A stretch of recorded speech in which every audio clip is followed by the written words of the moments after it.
여러분, 가인이 동생을 죽여요. 하나님이 그를 저주하시죠. 어떻게 했습니까? 그 저주는 땅이 열매를 안 내는 거예요. 가인이 동생을 죽인 다음에 농사를 접으려고 했는데 아벨의 핏소리가 호소를 하니 아벨의 핏소리의 저주가 여기 있는 거예요. 그러니까 어떠세요? 땅이 열매를 내주질 않아요. 그러니까 농사를 저 살 수가 없으니까 뭐 하는 사람 됩니까? 돌아다니는 유리방랑하는 사람이 돼요. 유리방랑하는 사람. 그러면서 얘기합니다. 4장에서 뭐라고 얘기하냐면 가인이 이렇게 얘기해요. 하나님, 내가 이렇게 저주를 받아서 유리방랑하고 돌아다녀야 되는데 사람들이 내가 살인했다는 것을 알게 나를 죽일 겁니다. 내 머리 무겁습니다. 내가 사람 죽일 겁니다. 그랬더니 하나님, 넌 그래도 싸, 이러지 아니하시고 뭐라고 얘기하십니까? 말씀을 보게 되면 이렇게 얘기해요. 4장에서 주님이 걱정하지 말아라. 그렇지 않다. 너를 죽이는 사람은 몇 배의 벌을 받아요? 7배의 벌을 받는다. 7배, 7배의 벌을 받게 될 것이다. 이 말은 누군가가 가인을 죽이면 7배의 벌을 줄 거야 하는 데 초점이 있는 게 아니고 7배의 벌을 주겠다는 말은 7은요 완전수예요. 내가 너를 온전히 보호해 주겠다는 거예요. 그러니까 저주를 받았어요. 엄청난 저주를 받은 겁니다. 그러니까 얼마나 두려웠으면 내가 어디를 가면 나 사람 죽이면 어떡하면 이러고 있을까. 이게 저주죠. 노아 시대의 저주는요 죄의 결과가 타락의 역사인데 그 외에 어떻게 하면 물에 홍수 심판이 있죠. 완전한 심판이 있단 말이에요. 바벨탑 사건은 죄의 결과가 죄의 역사, 타락의 역사죠. 그 결과 어떻게 됩니까? 언어를 혼잡게. 여러분 창세기 11장 1절을 보게 되면 언어가 하나요 말이 하나였더라. 그렇기 때문에 일이 잘 되는 거거든요. 그런데 여러분 어떻게 얘기합니까? 이 언어를 혼잡겠다. 각 나라의 방언이 생겨나고 민족으로 흩어지면서 말이 통하지 않으니까 사람들이 제 발로 흩어지게 됐다. 사람들이 모여 절대 흩어지지 마. 이렇게 모여 어딜 갈 생각하지 마. 이거는 창조신앙이 위배되는 것입니다.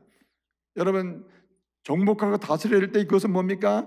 이제 일단은 생육, 열매를 맺고 번성, 더 많이 맺고 충만, 여기저기 없는 곳에 열매를 나누고 그리고 정복, 삶의 터전을 여기저기 가가지고 함께 공유하고 함께 하면서 살아가는 흩어짐이 있거든요. 흩어짐을 통한 축복이란 말이에요. 근데 바벨탑 사건은 절대 흩어지지 말라는 거죠. 왜 그래요? 인간의 교만함 때문에 그렇다는 거죠. 하나님이 저주를 했죠. 흩어지게 만들었습니까? 어떻게 해요?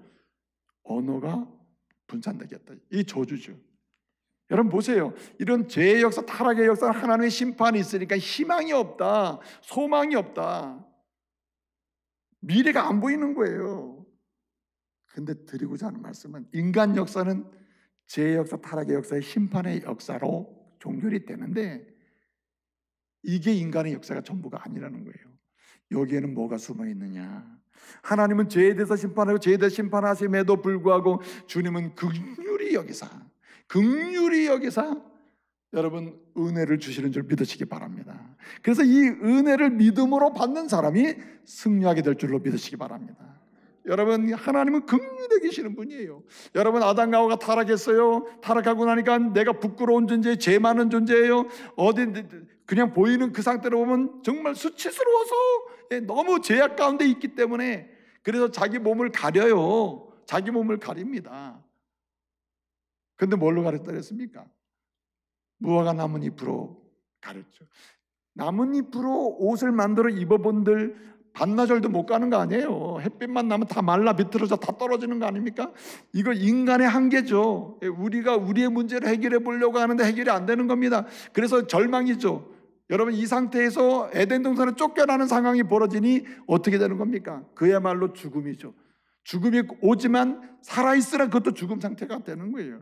근데 여러분 주님은 에덴 동산에서 추방해서 내쫓기 전에 뭘 만들어 주십니까? 가죽 옷을 입혀주세요. 창세기 3장 21절을 보게 되면 주님이 친히 주님의 손으로 가죽 옷을 지어가지고 만들어서 입혀주셨다고 했어요. 이 가죽 옷은 나뭇잎으로 된 옷과 달라요. 나뭇잎 옷은 부끄러움과 수치스러움과 이런 걸 제약된 모습을 가리는 데 있었다면은 가죽 옷은 자기의 연약함을 가릴 뿐만 아니라 외부로부터 오는 불의, 미움. 예컨대 에덴에서 추방된 세계는요 미움과 그리고 폭력과 말이죠. 그리고 끊임없는 엄청난 죄악과 그리고 불의가 가득 차 있다. 그래서 언제든지 공격이 되는 거예요. 이런 외부로부터 오는 공격, 위험으로부터 보호해주고 내부에 있는 것을 가려주는 옷이 무슨 옷이냐? 가죽옷이라, 가죽옷. 여러분, 그러니 가인과 아벨을 낳고 엄마 그 옷은 어떻게 된 옷이야? 엄마 아빠 옷은 정말 특이하다. 특별히 물을 때마다 뭐라 그랬겠어요? 이게 하나님의 은혜다. 하나님의 은혜. 우리가 이렇게 죄를 져가지고 부끄러워 살 수 없는 사람이고 죽음 앞에 서 있는데 하나님이 은혜를 내게 줬다. 그 은혜를 가죽옷을 이래서 주는 거 아니에요. 여러분, 앞서 말씀드린 대로 가인도 죄를 범했어요. 죄의 결과 타락의 역사가 있었어요. 하나님 심판 받았어요. 유리에 방황하고 살게 됐어요. 하나님은 그를 불쌍히 여기셔요.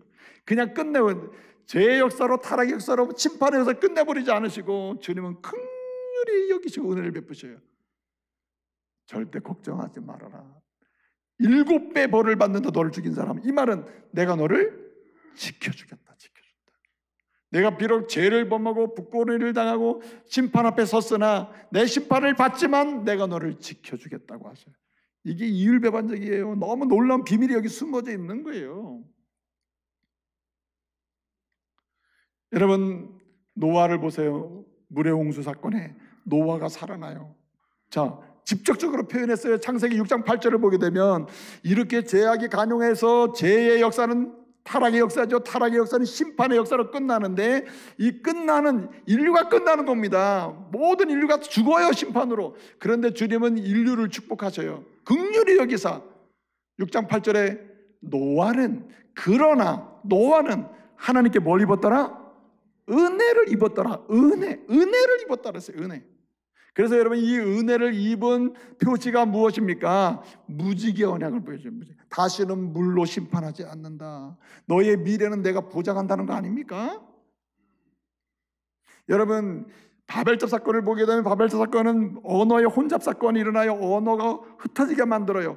언어가 갈라지게 만들어서 사람들을 여기저기 흩어지게 만들었죠. 이게 저주요 심판의 역사란 말이에요. 그런데 여러분, 11장 후반부에 가면은요, 거기 데라의 족보가 나와요. 그러면 데라의 족보의 핵심이 누구냐면 아브라함이에요. 하나님은 아브라함, 믿음의 조상 아브라함을 통하여 믿음의 사람은 다 하나님의 은혜로 세상 속에 승리하며 살 수 있게 하신다고 하는 놀라운 은혜의 약속을 주시는 거예요. 그러니 인간의 역사는 죄의 역사의 타락의 역사인데 그 속에 뭐가 숨어 있느냐? 은혜가 숨겨져 있음을 믿으시기 바랍니다. 그래서 세상 사람이 보면은, 우리가 보면 일반적으로 보면 죄의 역사요, 이게 한마디로 얘기하면 타락의 역사요, 그래서 심판으로 끝나는 절망적인 세상이지만 하나님이 주시는 은혜의 선물 중에 선물, 믿음으로 세상을 보면, 믿음으로 여러분 자신을 보면, 믿음으로 우리 가정을 보면, 믿음으로 우리 교회를 보면, 믿음으로 이 조국을 바라보게 되면 하나님의 은혜임을 믿으시기 바랍니다. 은혜가 있어요. 은혜로 오는 것입니다. 은혜로. 그러므로 여러분, 오늘까지 산 것도 은혜, 앞으로 살 수 있는 것도 은혜, 지난날도 은혜임을 믿으시고, 지난날의 은혜에 대해서는 감사로, 오늘의 은혜에 대해서는 기쁨의 고백으로, 미래에 받을 은혜에 대해서는 소망과 간구로 은혜 신앙으로 승리하는 저와 여러분 되시기를 말씀으로 축복합니다. 그래서 여러분, 은혜 신앙으로 승리하기 위해서는 우리는 3가지의 귀한 지혜를 얻어야 돼요. 은혜 신앙으로 승리하며 사는 길이 뭐냐? 그럴 때 가장 중요한 것은 뭐냐면 가죽옷을 소중히 여겨야 돼요. 가죽옷을. 이 가죽옷이라고 하는 모티브는 사실 나뭇잎과 비교해 보면 영원한 거예요. 일시적인 것과 영원성의 대비라 이렇게 볼 수가 있어요. 이 가죽옷은 누구를 예표합니까? 오실 예수님을 보여주는 것입니다. 예수, 그분이 가죽옷이에요. 믿으시기 바랍니다. 그분의 이름이 가죽옷이에요. 그분의 피의 십자가가 우리의 가죽옷임을 믿으시기 바랍니다. 그래서 여러분, 우리가 은혜입니다. 우리가 여러분 앞으로 사는 방법은요, 때마다 시마다 여러분이 스스로 성공했어도, 여러분이 스스로 일을 결과를 만들어냈어도, 때로는 여러분에게 문제가 생겼어도 하나하나 다 주님의 은혜입니다고 고백하시길 바랍니다. 그 은혜의 고백으로, 은혜 신앙으로 승리하기 위해서는요, 우리는 가죽옷을 소중히 여겨야 돼요. 가죽 옷을 귀히 여겨야 된다고요. 한마디로 예수 이름 부르며 살아야 합니다. 무엇이든지 예수 이름으로 시작하고 예수 이름으로 진행하고 예수 이름으로 결과를 맺는 저와 여러분 되어야 할 줄로 믿습니다. 우리에게 의미가 있다면, 우리에게 일하는 것이 가치 있게 된다면, 우리가 일하는 것이 그나마 성취될 수만 있다면 이것은 전적으로 누구 이름으로 시작할 때이냐면 예수 이름으로 시작할 때예요. 여러분, 바울이 그렇게 성공적인 인생을 살았어요, 객관적으로는. 그런데 예수 만나고 나니까 그게 실패라는 거예요. 하나님의 은혜로 이제 드디어 은혜 신앙으로 살게 하셨구나 하고는 그 다음 바뀌었어요. 성공해도 예수 이름으로, 네? 실패해도 예수 이름으로. 그 길은 다치지 않는다는 걸 알았어요. 그러니까 승리하게 되는 것입니다. 그래서 여러분, 우리가 가죽 옷을 소홀히 여기고 예컨대 예수 이름으로 사는 것을 가볍게 여기거나, 그 다음에 예수 십자가의 공로를 우습게 여기는, 그냥 무관심해 버리는 사람이 돼서는 안 된다. 여러분, 죄라는 것은요, 죄는 언제 오느냐? 죄는 하나님께 무관심할 때 죄가 자리 잡기 시작하는 거예요. 죄는 하나님께 도전해도 죄가 들어와서 자리를 틀지만 하나님께 무관심해도 자리를 틀어요. 그리고 때로는요, 그 하나님의 말씀에 대해서 무관심해도 또 죄가 들어와서 우리로 하여금 타락의 역사를 반복하게 만드는 겁니다. 그래서 은혜를 잊어버리게 만들죠. 그러나 여러분, 이 타락의 역사 속에서도 때를 따라주신 하나님의 은혜로 내가 사는구나, 그리고 살 수 있구나 하는 것을 고백하며 사는 길이 있다면은, 은혜의 유일한 능력, 은혜 중에 은혜, 은혜의 통로, 은혜가 은혜되게 하시는 분, 그분 예수 이름, 그 이름을 부르며 살아야 할 줄로 믿습니다. 그래서 여러분, 그 요한일서 2장을 보게 되면 2장 12절 쭉 13절 14절 쭉 보면요, 사도 요한이 그런 얘기를 해요. 예수 이름 때문에 제사함 받은 너, 예수 이름 때문에 하나님의 자녀된 너, 예수 이름 때문에 하나님을 알고 창조신앙으로 돌아가서 승리하게 된 너, 예수 이름 때문에 이긴 너, 세상을 이긴 너, 이런 얘기를 해요. 한마디로 예수님 때문에 제사함 받고, 예수님 때문에 하나님 창조주를 다시 만나게 되고, 예수 이름 때문에 세상을 이기면서 다 실패한다 하더라도 두려움 없이 갈 수 있게 된 너, 그 이유가 뭐냐? 예수 이름 때문이니까요. 그래서 여러분, 갈라디아서, 사도 바울은 갈라디아서에서 뭐라고 얘기합니까? 4장 6절 7절 이하를 보게 되면 이런 얘기를 해요. 너희가 그리스도로 말미암아 믿음으로 하나님의 자녀가 되다, 이 얘기하면서 세례를 받음으로 말미암아 너희가 다 그리스도의 옷을 입었느니라 했어요. 그리스도의 옷. 그리스도가 옷이라는 말이에요. 우리의 죄를 막아주고, 죄를 씻어주고, 그리고 바르게 생각하게 해주고, 바른 길로 갈 수 있도록 안목을 주는 게 뭐냐? 바로 그리스도란, 그리스도. 그래서 여러분, 자나깨나 예수 이름 부르며 사시길 바랍니다. 예수밖에 없다. 예수밖에. 그래서 여러분, 바울 서신을 보게 되면 바울은요, 너무하다 할 정도로 그냥 조금 지나면 예수, 좀 지나면 예수, 서신을 쓰다 말고 예수, 쓰면서 예수, 계속 예수. 왜 그렇게 써요? 그가 체험했기 때문이에요. 은혜 신앙으로 승리하는 길은 예수 그 이름 부르는 길밖에 없다. 그분이 가지고 오시다.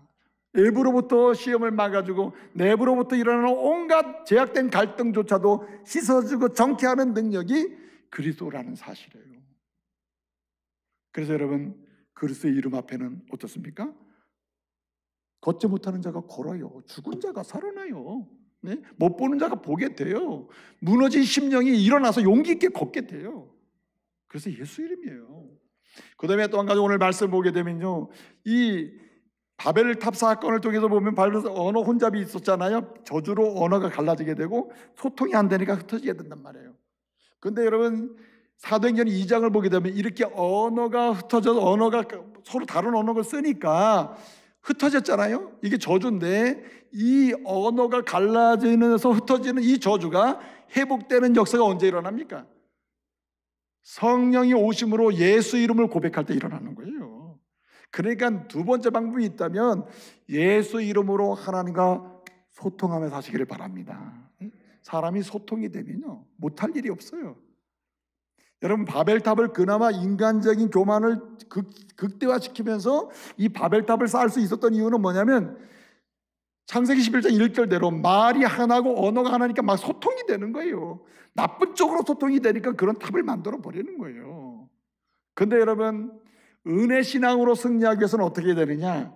예수 이름으로 누구랑 먼저 소통이 돼야 되느냐? 창조주 하나님과 전능하신 하나님과 늘 소통하며 사시길 바랍니다. 그래서 이렇게 얘기하는 거예요. 어떻게 하느냐? 은혜 신앙으로 승리하며 살기 위해서는 그래서 예수 이름으로 기도하며 산다는 거예요. 기도하며. 할렐루야. 그래서 여러분, 우리의 기도는 습관적 기도가 돼서는 안 되고 일상의 기도가 돼야 돼요. 매 순간 매 때마다 주님의 뜻을 묻고, 기도는 뭐라 그랬습니까? 기도는 맡김이라 그랬어요. 맡김. 내가 원하는 걸 구하는 게 기도 이전에 맡기는 게 기도다. 내 인생을 맡기고 내 계획을 맡기고 내 미래를 맡기는 게 기도다. 누구께 맡겨요? 주님께 맡기는 겁니다. 누구의 이름으로? 예수 이름. 날 위해 죽으신 예수 그리스도, 부활하신 예수 그분의 이름으로 주님께 말씀을 드리면 주님이 그 예수 이름 때문에 나를 책임져 주시는 거예요. 그래서 여러분, 이 죄라는 것은요, 죄라는 것은 하나님과 소통하지 못하게 만들어요. 죄를 짓잖아요. 죄를 지면서 주님께 기도할 수 있는 사람은 아무도 없어요. 그래서 하나님께 이 기도, 예수 이름으로 기도로 소통하는 사람이 되려면 기도의 제일 1순위가 뭡니까? 회개 기도하는 것입니다. 죄는요, 엄청난 전염성이 있어요. 죄는 치명성이 있어요. 죄는요, 매력성이 있어요. 잠언 5장 4절을 보게 되면요, 이런 말씀이 있어요. 음녀의 입술은 떨어지는 꿀과 같고 그 음녀의 입은 기름보다 미끄럽다 그랬어요. 이 말은 굉장히 매력적이라는 거예요. 죄가요, 그냥 어떻게 눈에 보이는 대로 그냥 막 빨려들어요. 막 빨려들어. 절로 가야 될 것 같은 느낌이 든단 말이에요. 이렇게 매력성이 있기 때문에 어떻게 합니까? 하나님과 소통하는 일이 멈추는 순간에, 예수 이름으로 기도하는 삶이 멈추는 순간에 나 자신도 모르게 그냥 매력적인 죄로 가는 거예요. 그 결과는 어떻게 됩니까? 치명성이 있어요. 야고보서 1장 5절을 보게 되면 욕심이 잉태한 즉 죄를 낳고 죄가 장성한 즉 사망을 낳는다. 이 죄가 하찮은 짓처럼 보이지만 그것이 결국 우리를 어디로 끌어가면 영적인 죽음으로 끌어가는 거예요. 치명적이라는 거예요. 전염성이 또 있어요. 이 전염성. 여러분, 그래서 여러분, 사도 바울은 고린도전서 5장 6절 이하에서 이렇게 얘기합니다. 적은 누룩이 온 떡덩이를 어떻게 만들어요? 부풀어 오르게 만든다. 부풀어 오르게. 전염성이 있기 때문에 뭘 멈추면 안 되느냐면, 사랑과의 소통이 잠깐 멈추더라도 하나님과의 소통은 절대 멈추지 말아라. 주님과의 소통이 멈추고 사랑과의 소통을 많이 하는 순간 잘 되는 것처럼 해도 안 된다는 거예요. 그러니까 절대로 사랑과의 소통이 잠깐 멈추는 한이 있더라도 누구와의 소통은 멈추면 안 돼요? 주님과의 소통은 멈추지 말아라. 일생에서. 할렐루야. 마지막 한 가지는요, 오늘 6장 8절에 노아 얘기인데, 노아는 은혜를 받았다고 했습니다. 하나님의 은혜를 받고 나니까 은혜 신앙으로 승리해야 되잖아요. 은혜 신앙으로 승리하는 그 방법을 노아가 보여줘요. 6장 22절을 보게 되면 노아가 은혜 신앙으로 승리하게 된 이유를 설명하는데, 그게 뭐냐면 노아는 하나님께서 그에게 말씀하신 대로, 명령하신 대로 다 어떻게 해요? 준행했다, 행하였다라고 했어요. 이 말을 다시 7장에 가도 또 반복해요. 7장 5절에 가면은 노아는 하나님께서 말씀하신 대로 어떻게 다 준행하였더라. 준행. 무슨 말입니까? 은혜 신앙으로 승리하며 살 수 있는 길이 있다면 그 마지막에서 사실 모든 것인데, 이건 무엇입니까? 말씀대로 가는 것입니다. 말씀대로 가는 거예요. 하나님 말씀대로 가는 것입니다. 하나님 말씀대로 갈 때 이게 가능해진다. 하나님 말씀대로 갈 때에, 여러분 보세요. 하나님 말씀대로 안 하잖아요. 그냥 하나님 되게 문제가 어떻게 생기냐면, 말씀을 완전히 떠나는 경우는 없어요. 그리스도인들도 말씀을 붙들긴 하는데 말씀대로 다 준행한다거나 말씀대로 다 해보려고 하는, 순종하고자 하는 태도를 가져야 되는데, 그게 아니라 일부 부분 할 수 있는 것만 이렇게 생각하는 순간에 어떻게 됩니까? 우리는 은혜 신앙에서 이탈하게 됩니다. 하나님 물붓듯 부어주는 은혜를 저버리고 죄와 타락의 역사의 흐름 속에 그냥 들어가 버리고 마는 것이에요. 그래서 여러분 보세요. 죄를 보게 되면 대개 죄의 루트가 몇 가지가 있거든요. 죄가 들어오는 이렇게 루트를 보면 그 루트 중에 하나가 의심이에요. 의심. 이게 진짜 될까? 말씀대로 될까? 그 말씀대로 안 하는 거예요. 말씀대로 안 되는 거죠. 이 지금 될까? 예컨대 3장 6절을 보게 되면 뭐라 합니까? 예? 얘기하는 내용의 핵심이 뭡니까? 뱀이 계속 하잖아요. 이거 진짜 이거 죽는다 하더냐? 그러니까 뭐라고 합니까? 뭐 죽을까 하노라 하고 뭐 이렇게 하면서 말이 계속 바뀌잖아요. 왜 그래요? 의심하는 거죠. 의심. 그 말씀에 대한 의심이 사실은 준행하지 못하게 하니까 의심이 들 때 어떻게 됩니까? 그래서 강력한 믿음은 의심과의 싸움이에요. 의심과의 싸움. 또 한 가지 여러분 교만입니다. 잠언 16장 18절을 보게 되면요. 교만은 패망의 선봉이요. 거만한 마음은 넘어짐의 앞잡이라 했어요. 이게 무슨 얘기냐? 하나님 말씀에 집중하지 않으면 봉사하면서 교만해집니다. 여러분 그 훌륭하신 목사님들이 어느 순간에 교만해져 있어요. 그렇게 은혜로운 말씀을 잘 전하고 막 수백만의 뭐 독자가 있고요. 뭐 그냥 클릭하는 사람도 많은데 어느 순간에 교만해 있다니까. 말씀 들으면 저분이 안 그랬는데 왜 저러지 갑자기? 왜 그래요? 예? 하나님 말씀에 집중하지 않으면요. 자기가 말씀을 전하는 사람임에도 불구하고 무엇이 죄를 들어오게 만듭니까? 교만이 죄의 루트가 되어버린다. 그래서 여러분 말구의 신앙 예컨대 창조주 앞에 피조물로서의 자세는 낮아짐이라고 말씀하잖아요. 이건 언제 가능하냐? 주님의 말씀이 내 길이다. 주님의 말씀이 내 삶의 모든 것이다. 주님의 말씀이 내 모든 삶을 만든다고 하는 믿음으로 그 말씀대로 준행할 때 그게 나오는 거거든요. 또 한 가지는 여러분 죄가 들어오는 통로는 뭡니까? 습관적 불순종이에요. 습관적. 성경 좀 읽으시죠. 네, 안 읽어. 교회 좀 나오시죠. 네, 안 나와. 대답은 얼마나 잘하나 몰라요. 네. 이 대답하고 그래도 또 어떤 분은 대답은 잘하시네 이렇게 잘하십니다 그러면은 그 다음부터 대답도 안 하셔 또 어떤 분은. 그러면 이게 얼마나 심각한 문제냐? 한마디로 이야기하면 죄가 들어오는 루트는 습관적 불순종이에요. 습관적 불순종. 습관적으로 안 하는 겁니다. 그래서 여러분 이 교회 내에서 중직자라는 거예요. 중직이라는 게 참 그 말이 좀 그렇지만 어떻든 책임을 지는 직분 자리에 있는 분일수록 습관적 불순종의 요소가 없는지 체크할 필요가 있어요. 습관적으로 기도도 안 하고 성경도 안 읽고 그렇게 봉사는 왜 이렇게 하려고 하는지 몰라. 예? 아니 말씀도 안 읽고 기도도 안 해. 하나님 말씀이 원하시는 대로 그 마음의 순결함. 사람 우리 마음은 모르잖아요. 본인은 내 마음 알잖아요. 자기 마음. 자기 마음의 그런 하나님 앞에 거룩함과 진실함 이런 거는 신경도 쓰지 않고 그냥 드러난 것만 가지고 해보려고 하니 결국 어떻게 됩니까? 봉사는 다 하는데 그게 교만. 봉사는 다 하는데 그게 뭡니까? 결국 봉사하면서도 불순종하는 마음이 그를 지배함으로 어떻게 하면 은혜 신앙에 떠나게 하는 것이죠. 사랑하는 성도 여러분, 지금은 은혜 시대예요. 내가 뭘 하는 시대가 아니에요. 주님이 일하시는 시대예요. 주님이 저와 여러분의 가정을 만드는 시대예요. 주님이 교회와 이 조국을 만드는 시대지 우리가 뭘 해보는 시대가 아니에요.